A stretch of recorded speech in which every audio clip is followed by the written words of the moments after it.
All right, YouTube intro. I've been doing this for like 4 months and I already find it incredibly cringe to do like a full intro. So anyway, let's just talk about the Memphis Grizzlies and Ja Morant. So we learned last night that Ja Morant is out for the rest of the year. He has a tear in his shoulder. Apparently he did it during practice. And this is just sucky news if you're a Memphis fan or just a general basketball fan, right? Because it's been such a roller coaster of like 9 months for Ja Morant and just everything surrounding him not on the basketball court. And now we've got something keeping him off the basketball court that isn't necessarily a controllable. So obviously with the labral tear, that's one that needs to get cleaned up with quite a bit of surgery and rehab, and it's an invasive surgery and everything. Obviously he'll make a full recovery and everything, but it's sucky news, right? The Grizzlies have had a not so great season so far because they're missing their best player and their max contract player, right? Ja Morant's their best player by far, and he hasn't been there. So that hasn't been the only issue for the Grizzlies, but you can only expect so much out of a team that's missing their best player. Rare beauty, what the hell?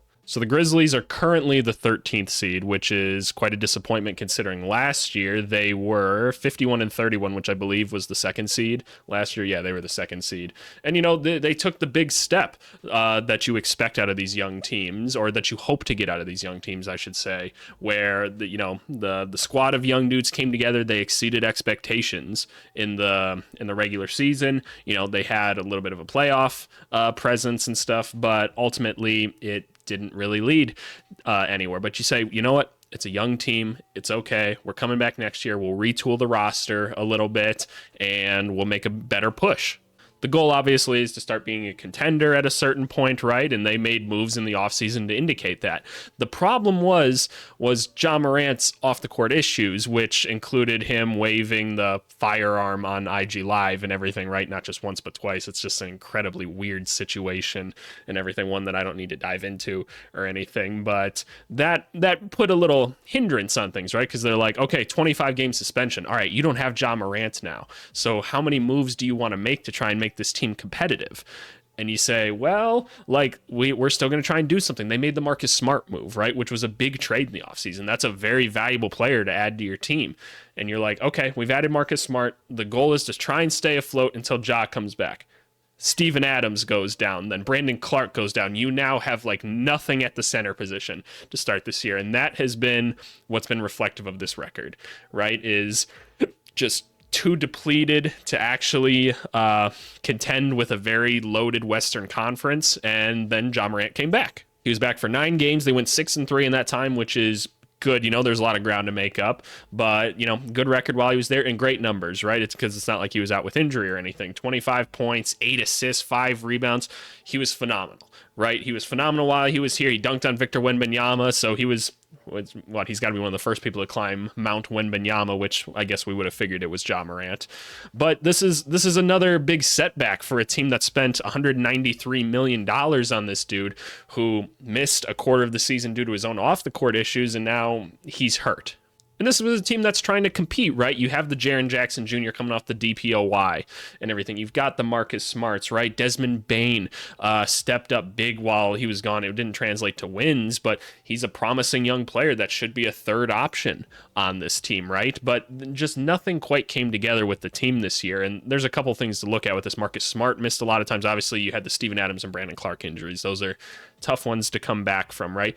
There wasn't like a true another wing on this team, right? Jaren Jackson hasn't been as good defensively, mostly in the fouls department ever since like Team USA and everything. He's just been a little bit off. The good news for Jaren Jackson Jr. is, though, while his defense may not be quite as elite as the previous year, and maybe it was a bit overstated, but he's still a good defensive player, and more importantly, you saw upticks in his scoring, right, which is what you'd expect when Ja Morant goes down and stuff, right? The rebounding numbers were a little bit lower, which is what I found particularly interesting, but you haven't really seen too much of a dip in efficiency. He's still not great around like the rim or anything, or like mid-range, things like that, but he's still connecting at a decent chunk from three, and honestly, I expect some of that to go down because Ja Morant puts a lot of pressure on the rim, which then opens up opportunities for him to shoot or to get a dump off down low or something. You're losing things like that because your point guards at this point are like Derrick Rose, right? Who, as much as I love Derrick Rose as a Bulls fan, there's just limitations to this stuff at this point. And so it's disappointing to see that this is where the Grizzlies season is going to end up. And so you start to say, like,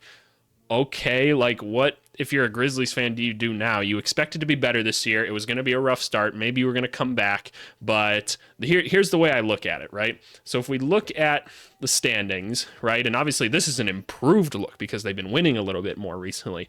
They were 4.5 games out of the play-in, not just like playoffs, the play-in. So there was a ton of ground that needed to be made up. And like you look at these teams here, I don't see a team above them like Lakers, Suns, Rockets that's necessarily going to have a huge fall off. Maybe if anybody, the Rockets, or if Zion decides to do something else weird, who knows, right? But like, you know, you had to climb a ton of people, and you even assume the Warriors are going to figure things out at some point, right? But you had a ton of room to make up, and now I guess the pressure's off. Like that's not necessarily a plus, but it's something to consider, right? And now you say, okay, we're probably not going to win a ton of games this year, and the silver lining is Ja will be back next year. Desmond Bane is locked up under contract. You got Jaren Jackson, right? Steven Adams comes back next year. Hopefully Brandon Clark comes back next year. You have Marcus Smart on the team. You still have a draft pick too, and that's where things get a little bit interesting. So a lot of times, like at the stage that the Memphis Grizzlies are, right, you've got these teams who, you know, they get good with the couple young dudes they have and everything, and, you know, they kind of accelerate themselves into not being able to get lottery picks anymore. Now, while you're sad that you're not competing this year, you do get the chance to try and add another stud to this team, and I'm actually seeing 2 picks here. What is the trade going on here? Grizzlies received the Warriors 2024 first-round pick, top 4 protected. Oh, interesting. I didn't know that was a thing. So I presume that the Warriors will find a way to get into the playoffs. That's my guess, so they shouldn't even be in the lottery conversation. So presumably Memphis has their pick, which it might drop back down now, right? Maybe, I don't know which of these teams they're going to be able to out tank. That's going to be a tough one, but maybe let's assume they stay at like the 6th pick, right?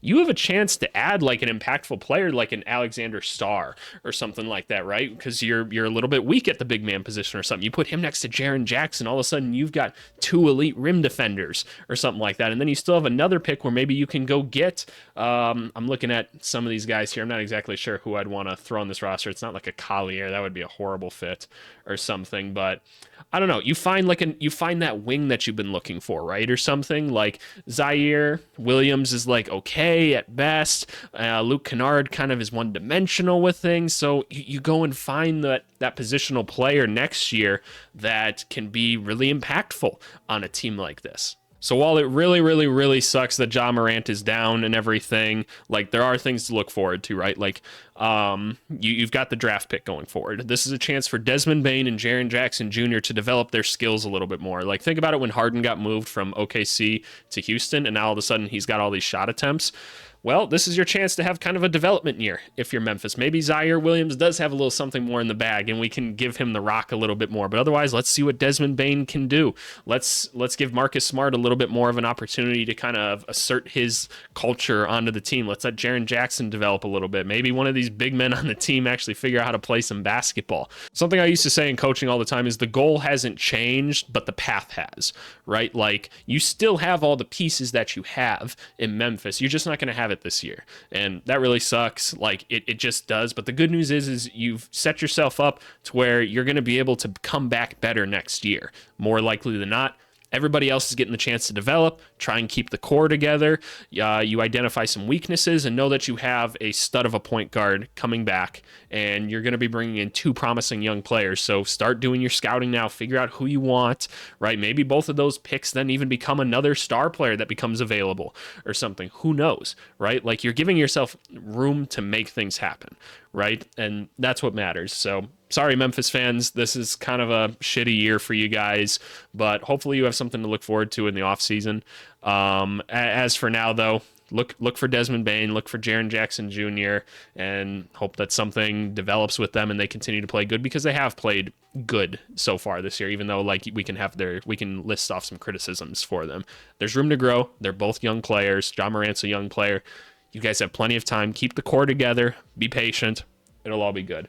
But for the time being, sucks to see Ja Morant go down just as a basketball fan. Obviously, he's one of the most fun players to watch in the league, so we wish him a speedy recovery. But yeah, thanks so much for watching, you guys. Make sure you subscribe below, because YouTube keeps telling me that I need to remind you all to do that, I guess. So fair enough. But yeah, if you guys like this stuff, leave a comment. I love answering the comments. I promise I'll answer all of your comments. And yeah, we'll see y'all later. Thanks so much.